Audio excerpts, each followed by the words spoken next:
Bonjour à tous et bienvenue sur la pause RH. Pour ceux qui me rejoignent ici pour la première fois, je me présente, je m'appelle Sabrina, je suis une ancienne RH et sur cette chaîne, je vous partage ma vie d'expatriée et tout ce que je sais du monde du recrutement. Alors installe-toi avec un bon petit café et abonne-toi pour ne rien manquer. Comme expliqué dans ma dernière vidéo, nous avons quitté le Canada, donc si tu l'as manqué, je t'invite à cliquer dans le petit i en haut à droite pour visionner la vidéo où je vous explique les raisons de notre départ. Et cela étant dit, donc maintenant la grande question qu'on se pose, surtout après une disparition encore de 4 mois, je suis vraiment navrée, mais voilà, les aléas de la vie font que malheureusement je ne peux pas tenir YouTube de façon assez régulière. Mais en tout cas, donc maintenant, où sommes-nous installés ? Eh bien, on a beaucoup hésité entre deux pays, roulement de tambour, le Maroc et les Émirats. Et donc finalement, on a testé les deux pays. Et oui, on est resté un petit peu aux Émirats et maintenant on est installé au Maroc. Et dans cette vidéo, je vais vous expliquer le pourquoi du comment de notre réflexion. Alors, dans la première partie de cette vidéo, je vais t'expliquer pourquoi est-ce qu'on s'est intéressé aux Émirats, pourquoi est-ce qu'on a voulu tester ce pays, ce qui nous a donné envie d'y aller et surtout après, ce qui nous a donné envie de le fuir. Je dirais que c'est vraiment le bon mot. Donc, je pense que c'est vraiment pas pour tout le monde. En tout cas, voilà, je vais vous donner un partage d'expérience très personnel, vraiment, c'est vraiment à titre d'expérience personnelle, c'est pas du tout une généralité, c'est pas forcément ce que toi tu vas vivre aux Émirats si ça t'intéresse ou ce que d'autres personnes peuvent vivre aux Émirats si elles y sont déjà installées. Mais en tout cas voilà, installe-toi avec ton petit café et puis écoute la suite. Alors, en premier point, dans ce qui nous a attirés aux Émirats, je te dirais que bien sûr, je pense comme beaucoup de monde, c'est vraiment la sécurité. Surtout après avoir vécu 7 ans au Canada où tu ne crains quasiment rien, c'était important pour nous de pouvoir garder ce confort psychologique, on va dire, donc pouvoir sortir ton téléphone dans la rue sans t'inquiéter, ne pas avoir peur qu'on t'agresse, qu'on t'insulte, enfin bref, vous l'avez compris, tu retrouves un petit peu cette même tranquillité d'esprit aux Émirats qu'au Canada. Ensuite, second point qui nous a attirés aux Émirats, c'est la qualité et le choix pour l'accès aux soins de santé. Donc comme expliqué dans la vidéo sur les raisons de notre départ du Canada, avoir accès à un bon système de soins, c'était super important pour nous car malheureusement, voilà, moi personnellement j'ai besoin d'être très souvent chez le médecin ou à l'hôpital. Et aux Émirats, tu as parmi les meilleures cliniques hôpitaux privés du monde. Donc certes, tu payes, mais je pense que voilà, tu peux en avoir pour ton argent, contrairement aux expériences négatives, comme j'ai expliqué dans ma vidéo des raisons du départ du Canada, où malgré tout, tu payes quand même l'accès aux soins de santé dans tes impôts, et c'est un petit peu une catastrophe comment tu es pris en charge au Canada. Donc voilà, ça a fait partie des décisions qui nous ont fait quitter le Canada et qui nous ont donné envie d'essayer les Émirats. Ensuite, la troisième chose qui nous attire aux Émirats, c'est vraiment la qualité et le choix des écoles pour l'éducation des enfants. Donc honnêtement, vraiment, il y a tout ce qu'il faut là-bas pour offrir la meilleure scolarité possible à tes enfants, même en option cours en ligne à la maison, enfin bref, vraiment. Ce qui représente par ailleurs une option beaucoup moins onéreuse que l'école traditionnelle. Je tiens à le souligner, si jamais vraiment vous voulez scolariser vos enfants aux Émirats mais que vous trouvez que c'est beaucoup trop cher l'école traditionnelle, sachez qu'il y a des options d'école en ligne, 100% en ligne, qui sont beaucoup moins chères et qui donnent exactement les mêmes diplômes, le même suivi de programme scolaire, etc. que les enfants qui sont scolarisés en école traditionnelle pour beaucoup moins cher. Donc c'est une option si jamais vraiment tu trouves l'école trop chère. Donc nous, on avait pensé à ça. Tu as des programmes bilingues, trilingues, enfin bref, tout ce que tu veux. Franchement, sur ce point-là, je pense que ça va être difficile de trouver mieux ailleurs, il faut quand même se l'avouer. Le portefeuille d'options pour l'éducation des enfants est quand même assez exceptionnel aux Émirats, même si oui, bien sûr, c'est un budget à prévoir. Voilà, donc grosso modo, c'est un petit peu, on va dire, le résumé des 3 grands points principaux, super importants en tout cas, qui nous ont dit « Ok, on peut tester la vie aux Émirats mais par contre, on savait qu'il allait avoir des inconvénients derrière. » Mais on était loin de s'imaginer ce qu'on allait découvrir sur place. Je pense que je vais faire ça dans une autre vidéo où je vais vous balancer toutes les vérités sur les Émirats que personne ne vous dit sur les réseaux sociaux parce que honnêtement, je trouve que moi personnellement, je consomme aussi beaucoup de contenu de personnes qui s'expatrient, qui émigrent dans d'autres pays et qui partagent leurs expériences. Et moi, je trouve que sur les Émirats, honnêtement, j'ai trouvé aucun contenu qui disait réellement la réalité de tout ce que tu peux trouver sur ce pays et sur plein de niveaux différents. Donc je pense que ça va être trop long là de faire ça dans une vidéo. Je pense que je vais faire une vidéo à part pour expliquer ça. On va dire l'arrière-plan, les coulisses de ce qui se passe aux Émirats. Comme ça, si jamais c'est un pays qui vous intéresse, vous pourrez avoir aussi ce genre d'informations. Donc pour l'instant, dans cette vidéo, je vais juste me contenter de continuer à vous partager notre réflexion sur le choix Maroc-Émirats, parce que je sais qu'il y a pas mal d'autres personnes qui sont dans le même dilemme.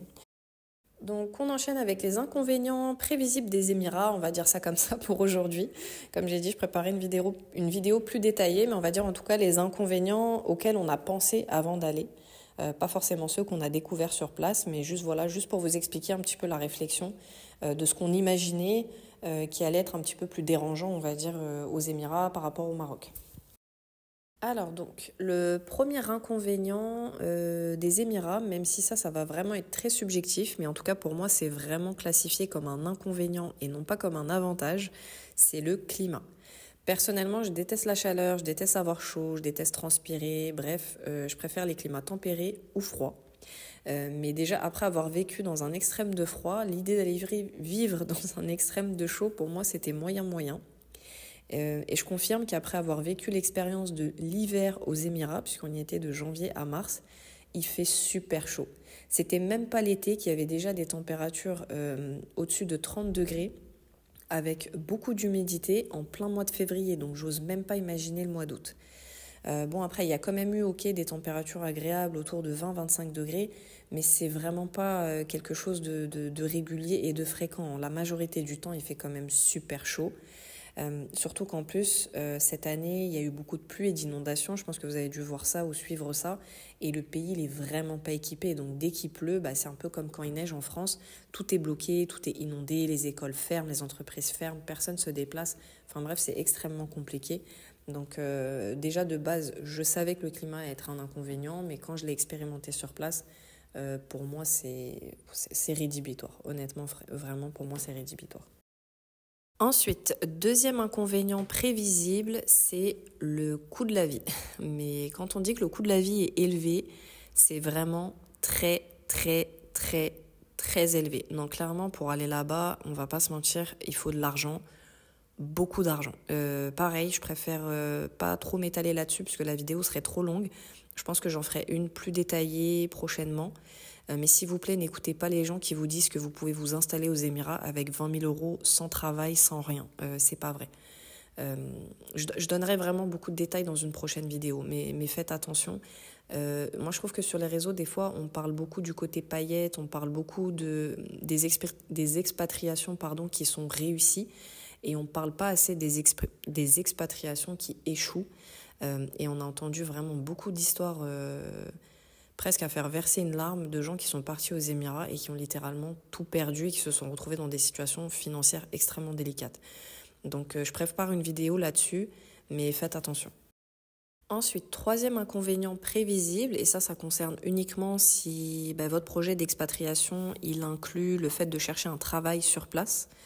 Mais la concurrence dans la recherche d'emploi, là honnêtement pareil, moi je trouve que sur les réseaux on vous le dit pas assez, mais vraiment trouver un emploi aux Émirats, c'est comme jeter une frite et il y a 80 mouettes qui viennent d'un coup pour avoir un morceau. C'est vraiment ça, c'est hallucinant. Et je le dis en tant qu'ancienne RH, j'ai travaillé presque 7 ans dans le recrutement, donc je sais de quoi je parle. J'ai travaillé en France, au Canada, en Angleterre dans le recrutement. Je vois c'est quoi ce qui peut ressembler à des marchés d'emploi assez compliqués, mais j'ai jamais vu ce à quoi j'ai assisté aux Émirats.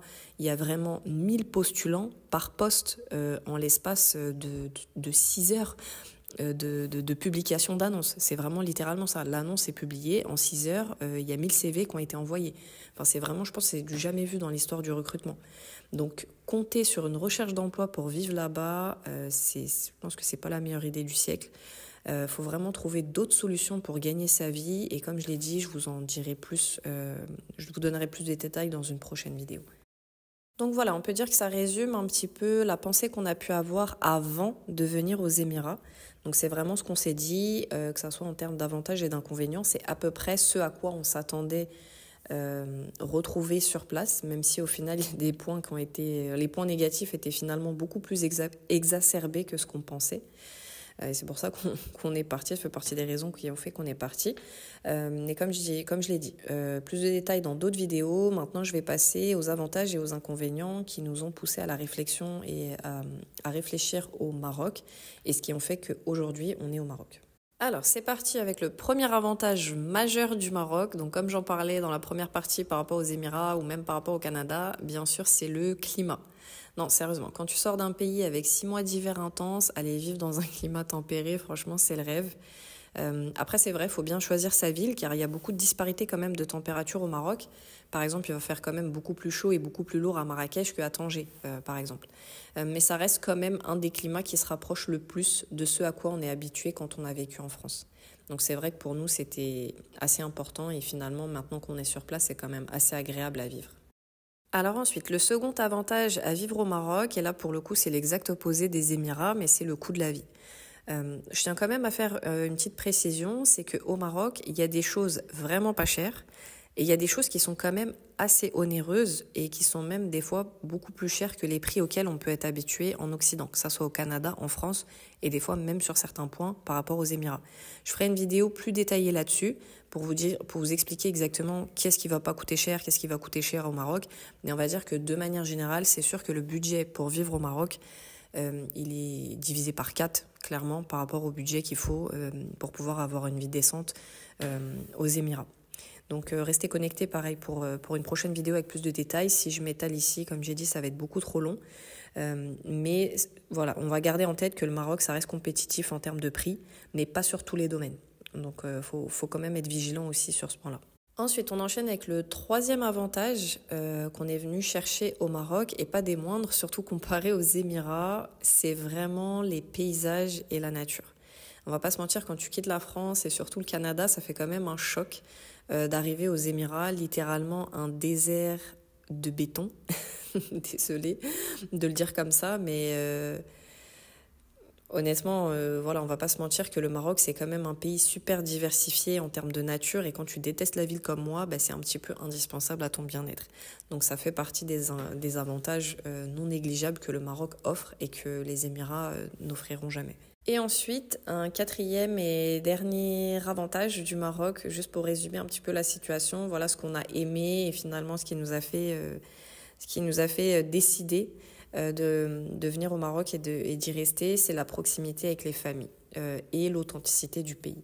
Donc clairement, voilà, à 100 euros, 3 heures d'avion pour rendre visite à la famille en France, c'est vraiment pas comparable à 7 heures de voyage avec au moins 700 euros de billets par personne par rapport aux Émirats ou même ce que voilà, on a pu vivre pendant 7 ans au Canada.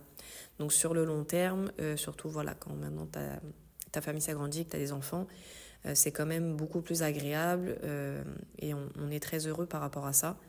Et concernant l'authenticité du pays aussi, moi je trouve que voilà, au Maroc, le peuple, honnêtement, ici, voilà, c'est encore un petit peu préservé en termes de culture. Il y a les locaux qui ont gardé tout leur charme, avec tous les enseignements qui vont avec, voilà, de tout ce côté traditionnel en fait que tu peux retrouver dans n'importe quel pays africain, que par exemple il n'y a pas aux Émirats, qui est extrêmement occidentalisé.